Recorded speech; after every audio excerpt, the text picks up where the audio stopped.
বাবা আমরা পেয়েছি। যেই বাবা তার কাছে খবর এসেছে আপনার ছেলে সে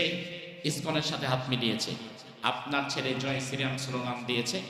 আপনার ছেলে ইসকনের লাল পতাকা পরে রাস্তায় নেমেছে বাকি হিন্দুদের সাথে, ওই বাবার কাছে যখন এই খবর আসছে, সন্ধ্যাবেলায় যখন সন্তান বাড়িতে ফিরেছে, বাবা ঘাট ধরে এই সন্তানকে যেখানে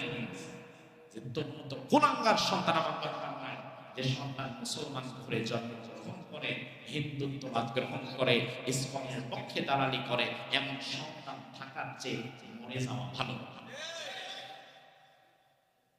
সারা বাংলাদেশের যেখানে আমরা যাচ্ছি সাম্প্রদায়িক সম্প্রীতির কথা আমরা বাংলাদেশের মানুষকে বলছি, সাম্প্রদায়িক সম্প্রীতিকে অটুট রাখার কথা বলছি। সাধারণ হিন্দুদের গায়ে যেন একটা ফুলের আঁচড় না লাগে সেজন্য আমরা